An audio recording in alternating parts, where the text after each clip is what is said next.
What's going on, guys, and welcome to the video. Today I'll be showing you how to create these 5 amazing text animations in After Effects using the animator property so you can take your editing gains to the next level. And without much further ado, let's dive right into After Effects. Start with the first text animation. I'm going to open the text layer, then animate to add the animator property. And for the animator property, I'm going to add in the position property and then followed by the opacity. Before taking down this opacity, I'm going to bring down the position to somewhere around here.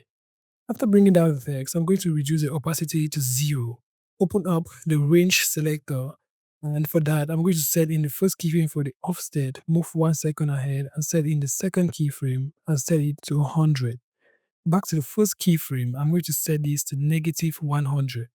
Now, I'm going to open up advanced, and inside advanced, I'm going to change the shape to ramp up. And then for the ease high, I'm going to set this to 25, and ease low, I'm going to set this to 100.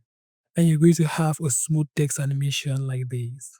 And you can take this even further by adding in some blurry effects. So I'm going to go here and click on this box to add it. And if you can't see all of these options, you can come down here to make sure that everything is visible. So when I click on this expand or collapse the transfer controls panel, I'll have the option to toggle switches. And if I click on this, you're going to see this disappear and I'll bring it back just like that. Now, for the second text animation, I'm going to open up the text layer again and add in the animator property. But now I'm going to add in tracking, then followed by the position and opacity properties. So for the tracking amount, I'm going to set this to, let's say, a negative value. So when everything is joined together somewhere around here, and then for the position, I'll bring it a little bit downward around here.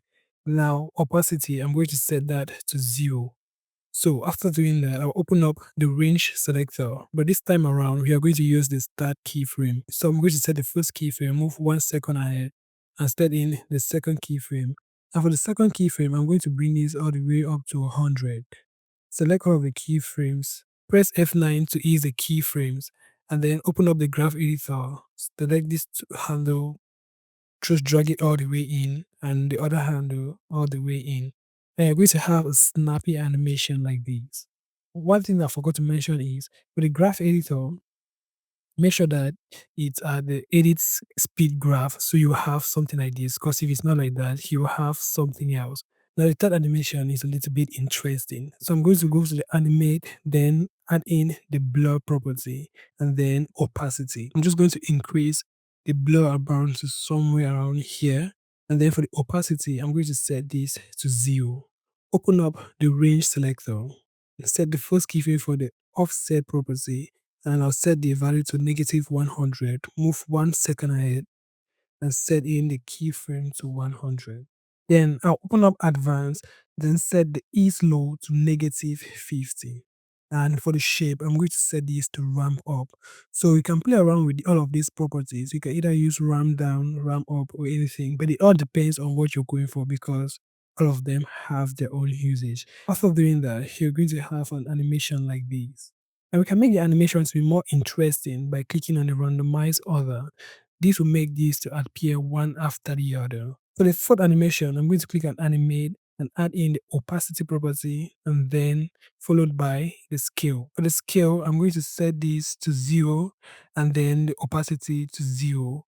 Open up the range selector and set in the first keyframe for the offset and set the value to negative 100. Move 1 second ahead and set the value to 100.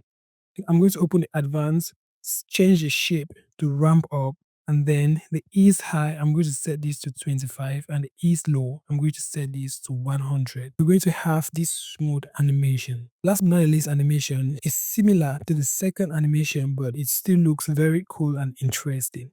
So we're going to open this up, animate, then tracking. Then again, we're going to add opacity. So for the tracking, I'm going to set this to negative 59. That's for my own text so that everything will be at the center. And then for the opacity, I'm going to set this to 0. Open up the range selector. But this time around, I'm going to set the first keyframe for the start, move 1 second ahead, and set in the second keyframe with a value of 100. Select all of the keyframes, hit F9 to ease the keyframes, and then open up the graph editor, select this handle, bring this in down here, and same thing the other way. So just make the animation to speed up fast and end up fast. Let's recall our footsteps. Like I said in the beginning of the video, we are going to use the animator property. So after adding the animator property, what you can add under as a sub property is either the position, opacity, the track type, sorry, the track amount, and all of the likes.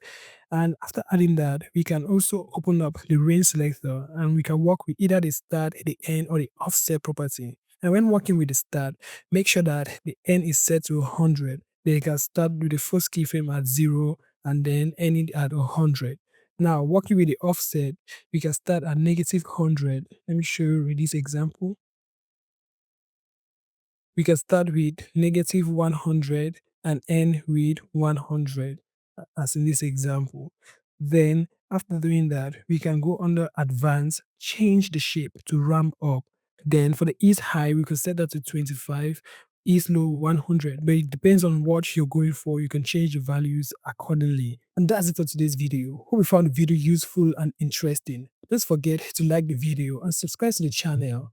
Also, you can recommend some topics that you want me to create concerning video editing in Premiere Pro and After Effects. Thanks for watching, and until the next one, keep editing.